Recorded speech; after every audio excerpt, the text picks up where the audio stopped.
Hatchet by Gary Paulsen. Chapter 1.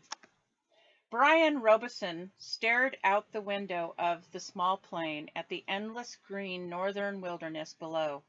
It was a small plane, a Cessna 406, a bush plane, and the engine was so loud, so roaring and consuming and loud, that it ruined any chance for conversation. Not that he had much to say.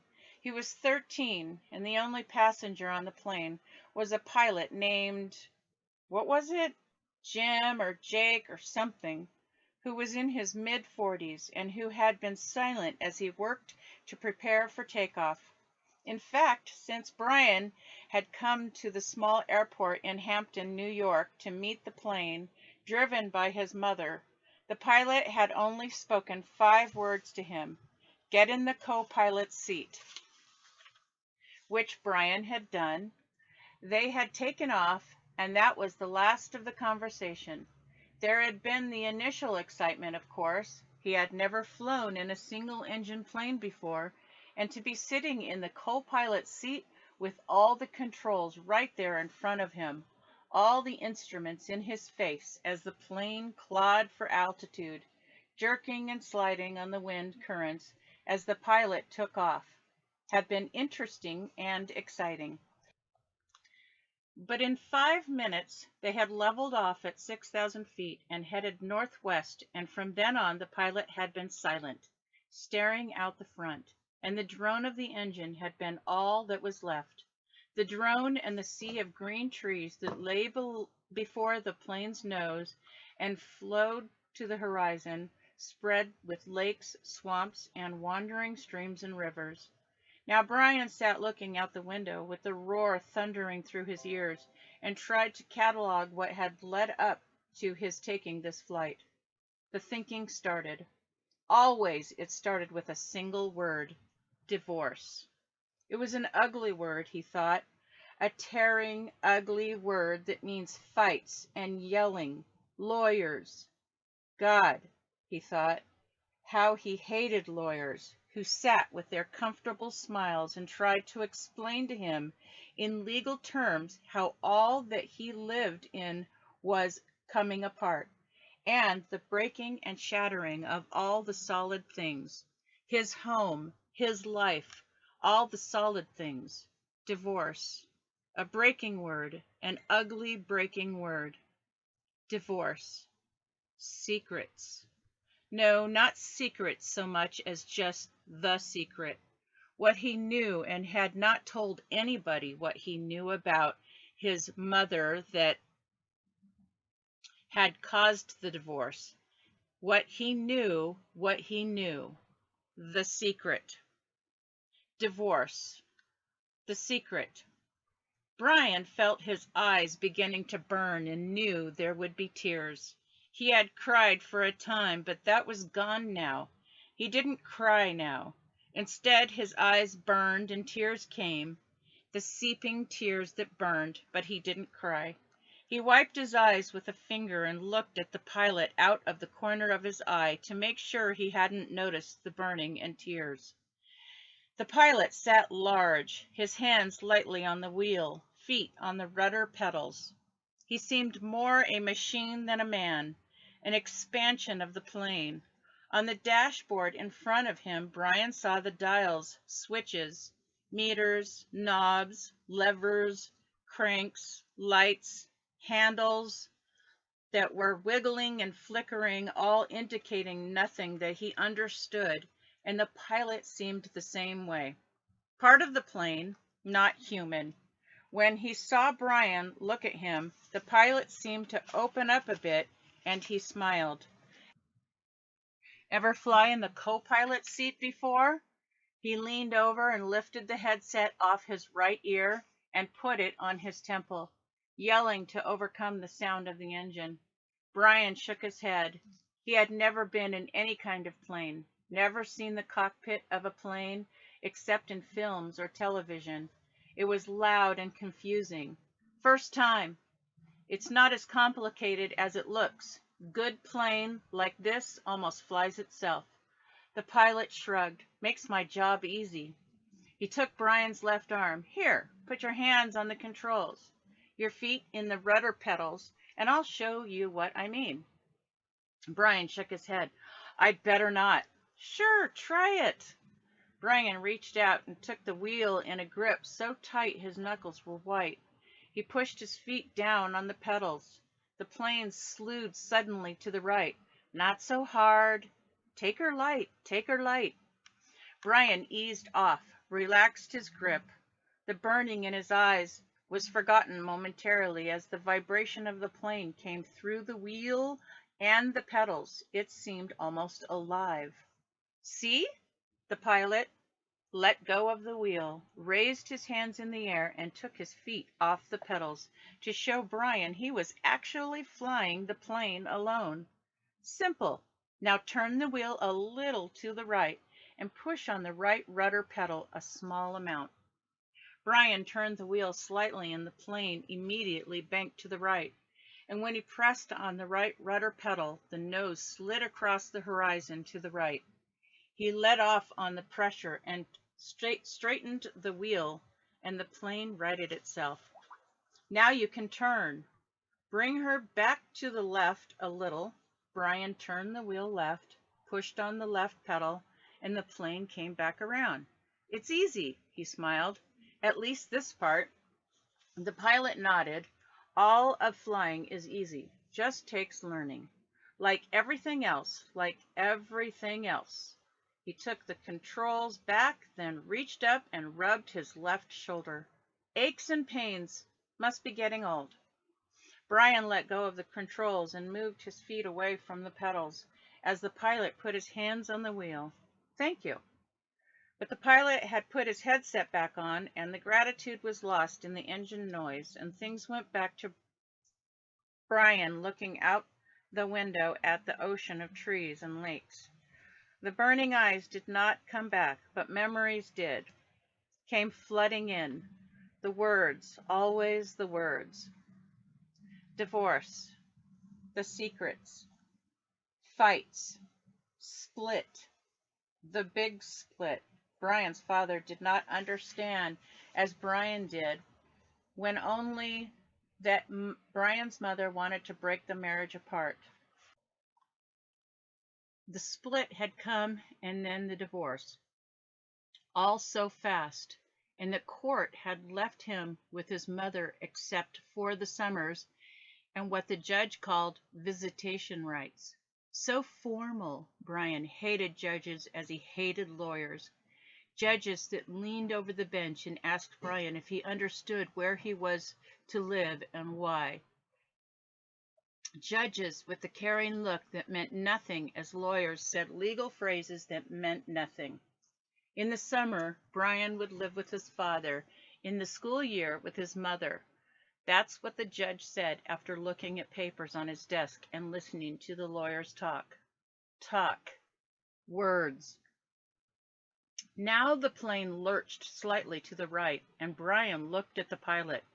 He was rubbing his shoulder again, and there was the sudden smell of body gas in the plane. Brian turned back to avoid embarrassing the pilot, who was obviously in some discomfort. Must have stomach troubles. So this first summer, when he was allowed to have visitation rights with his father, with the divorce only 1 month old, Brian was heading north. His father was a mechanical engineer who had designed or invented a new drill bit for oil drilling, a self-cleaning, self-sharpening bit. He was working in the oil fields of Canada up on the tree line, where the tundra started and the forests ended. Brian was riding up from New York with some drilling equipment. It was lashed down in the rear of the plane, next to a fabric bag the pilot had called a survival pack, which had emergency supplies in case they had to make an emergency landing. That had to be specially made in the city, riding in the bush plane with the pilot named Jim or Jake or something, who had turned out to be an all right guy, letting him fly and all. Except for the smell. Now there was a constant odor, and Brian took another look at the pilot, found him rubbing the shoulder and down the arm now, the left arm, letting go from more gas and wincing. Probably something he ate, Brian thought. His mother had driven him from the city to meet the plane at Hampton, where it came to pick up the drilling equipment. A drive in silence, a long drive in silence. 2.5 hours of sitting in the car, staring out the window of the plane. Once, after an hour, when they were out of the city, she turned to him. Look, can't we talk this over? Can't we talk this out? Can't you tell me what's bothering you? And there were the words again. Divorce, split, the secret. How could he tell her what he knew? So he had remained silent, shook his head, and continued to stare, unseeing, at the countryside. And his mother had gone back to driving only to speak to him one more time when they were close to Hampton. She reached over the back of the seat and brought up a paper sack. I got something for you for the trip. Brian took the sack and opened the top. Inside there was a hatchet, the kind with a steel handle and a rubber hand grip. The head was in a stout leather case that had a brass riveted belt loop. It goes on your belt.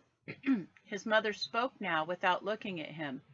There were some farm trucks on the roads now, and she had to weave through them and watch traffic. The man at the store said you could use it, in the woods with your father. Dad, he thought, not my father, my dad. Thanks, it's really nice. But the words sounded hollow, even to Brian. Try it on, see how it looks on your belt.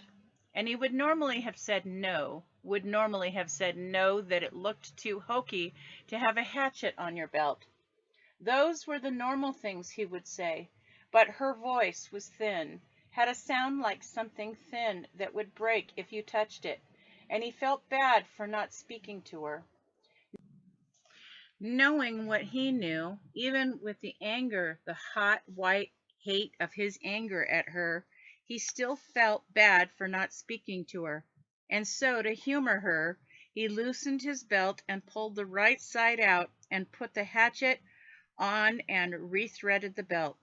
Scooch around so I can see. He moved around in the seat, feeling only slightly ridiculous. She nodded. Just like a scout, my little scout. And there was the tenderness in her voice that she had when he was small, the tenderness that she had when he was small and sick with a cold, and she put her hand on his forehead, and the burning came into his eyes again, and he had turned away from her and looked out the window, forgotten the hatchet on his belt, and so arrived at the plane with the hatchet still on his belt. Because it was a bush flight from a small airport, there had been no security, and the plane had been waiting, with the engine running. When he arrived and he had grabbed his suitcase and pack bag and run for the plane without stopping to remove the hatchet, so it was still on his belt. At first, he had been embarrassed, but the pilot had said nothing about it, and Brian forgot it as they took off and began flying. More smell now. Bad. Brian turned again to glance at the pilot, who had both hands on his stomach and was grimacing in pain, reaching for the left shoulder again as Brian watched. Don't know, kid. The pilot's words were a hiss, barely audible. Bad aches here. Bad aches. Thought it was something I ate, but... He stopped as a fresh spasm of pain hit him. Even Brian could see how bad it was. The pain drove the pilot back into the seat, back and down. I've never had anything like this. The pilot reached for the switch on his mic cord, his hand coming up in a small arc from his stomach, and he flipped the switch and said, "This is flight 46, and now a jolt took him like a hammer blow, so forcefully that he seemed to crush back into the seat, and Brian reached for him, could not understand at first what it was, could not know. And then he knew. Brian knew. The pilot's mouth went rigid. He swore and jerked a short series of spasms into the seat, holding his shoulder now. Swore and hissed. Chest! Oh God, my chest is coming apart! Brian knew now. The pilot was having a heart attack. Brian had been in the shopping mall with his mother when a man in front of Paisley's store had suffered a heart attack. He had gone down and screamed about his chest. An old man, much older than the pilot.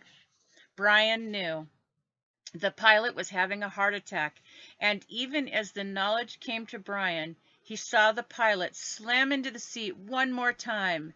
One more awful time he slammed back into the seat, and his right leg jerked, pulling the plane to the side in a sudden twist, and his head fell forward, and spit came. Spit came from the corners of his mouth, and his legs contracted up into the seat, and his eyes rolled back in his head until there was only white. Only white for his eyes, and the smell became worse, filled the cockpit, and all of it so fast, so incredibly fast, that Brian's mind could not take it in at first, could only see it in stages. The pilot had been talking just a moment ago, complaining of the pain. He had been talking. Then the jolts had come. The jolts that took the pilot back had come, and now Brian sat, and there was a strange feeling of silence in the thrumming roar of the engine, a strange feeling of silence and being alone. Brian was stopped. He was stopped. Inside he was stopped. He could not think past what he saw, what he felt. All was stopped. The very core of him, the very center of Brian Robeson, was stopped and stricken with a white flash of horror, a terror so intense that his breathing, his thinking, and nearly his heart had stopped. Stopped. Seconds passed, seconds that became all of his life, and he began to know what he was seeing, began to understand what he saw, and what was worse, so much worse, that he wanted to make his mind freeze again. He was sitting in a bush plane, roaring 7,000 feet above the northern wilderness, with a pilot who had suffered a massive heart attack and who was either dead or in something close to a coma. He was alone, in the roaring plane with no pilot. He was alone, alone.